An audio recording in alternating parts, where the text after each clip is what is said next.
Hey everybody, welcome back to my Frosty's Kitchen YouTube channel. So today we're gonna have some fun and make some really fun pizza dough. Super easy, let's get started. I have 390 grams of cold water, 600 grams of pizza flour. If you don't have pizza flour, you can use all-purpose flour, which is the same as plain flour. And by the way, that is 4 cups of flour. 1 gram of instant yeast, and that's about 1/4 of a teaspoon. And our last ingredient, 10 grams of salt, and that's about 2 teaspoons. So those are the ingredients. Let's get started.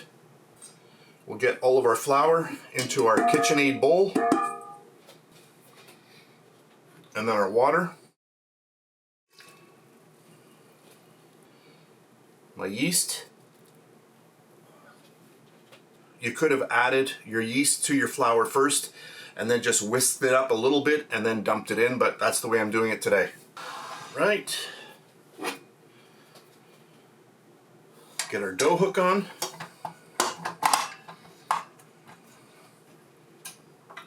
Bring that up.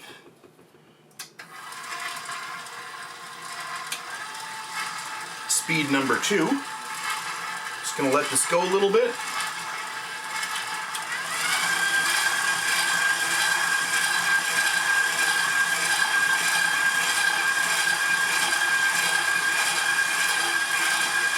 Okay, now it's mixed up. I'm just going to add in our salt. Just get all of that in there. Close down the mixer. And now I'm just going to let this go for about 14 minutes. I'll mix it up and I'll be back. Alexa, put a timer on for 14 minutes.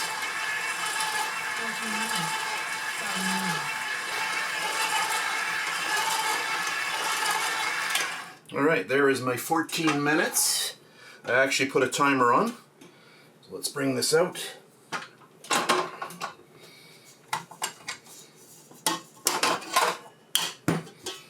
You know, if you don't measure your ingredients in grams, you're missing out on a lot because it makes everything just so easy and so precise from recipe to recipe to recipe.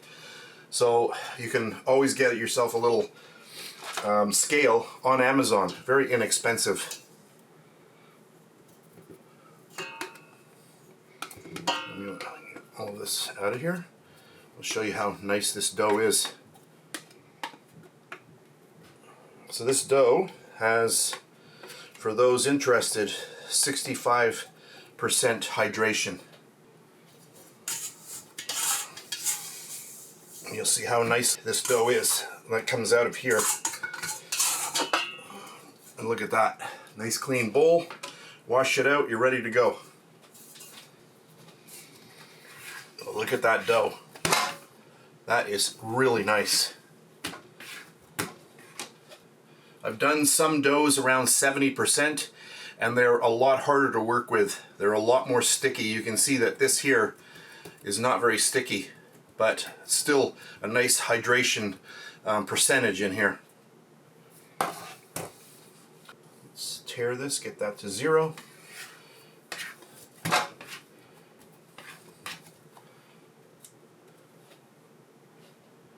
(1,003 grams). So I'm going to make 3 pizza doughs today. So I'm aiming for about 334 grams each.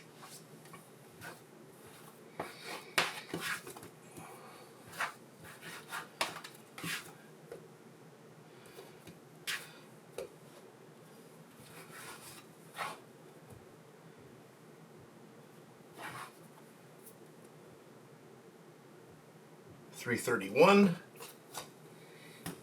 See what this one is. 333. So I'm just going to add a little bit there. So there we go. That's how easy it is. And then what I'm going to do here, just want to make sure that I'm on camera. I'm going to push it down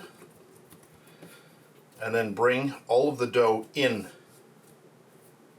Just like that. Flip it over.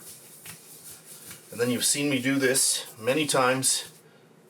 So basically, you want to get your hands together, and as you're you're going in opposite directions, you want to apply pressure to the bottom of the dough ball. And what that does is it pulls the outer surface of that ball downward.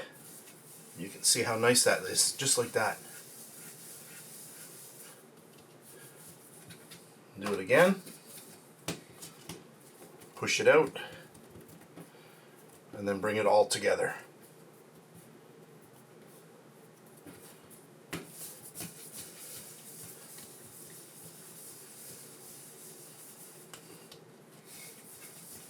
Now if you get really fancy, you can do that motion with one hand, and I am not that good.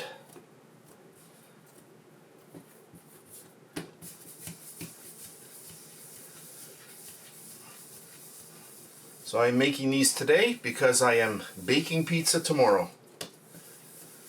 And I'll be baking these in the Gozney Arc XL pizza oven. So I have my little container here. Now usually I use this container for 6 dough balls. I'm just going to place these just like that. That looks good.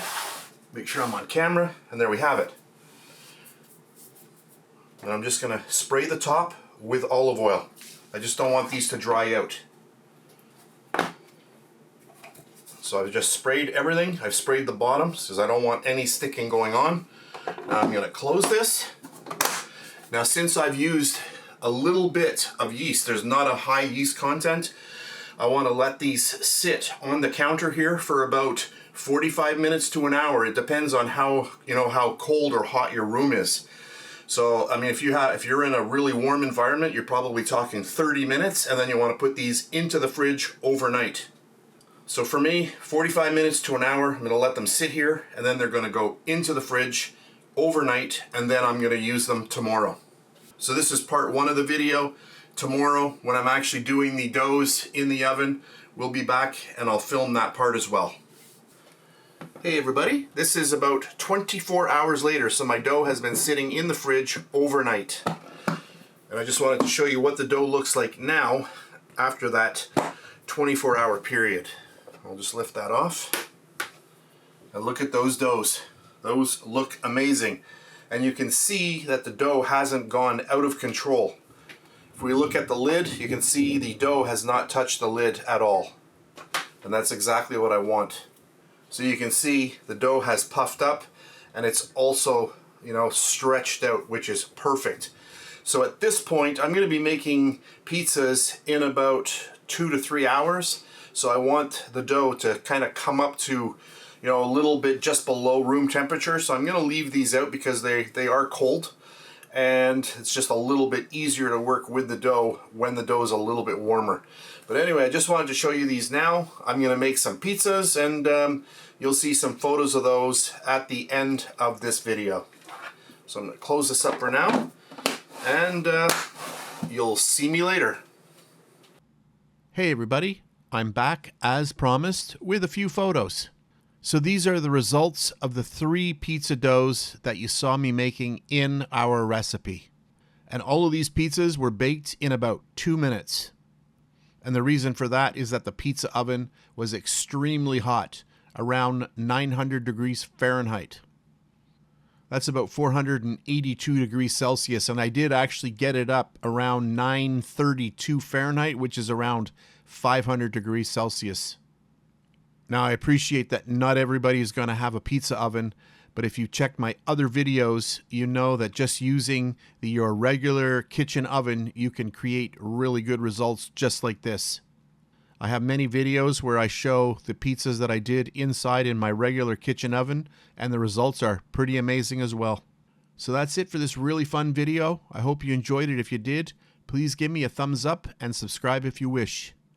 And if you want to see a lot more pizza videos, you can check them out over at my Bake Like a Pro YouTube channel at Bake Like a Pro. Thanks very much for watching, and I'll catch you on the next one.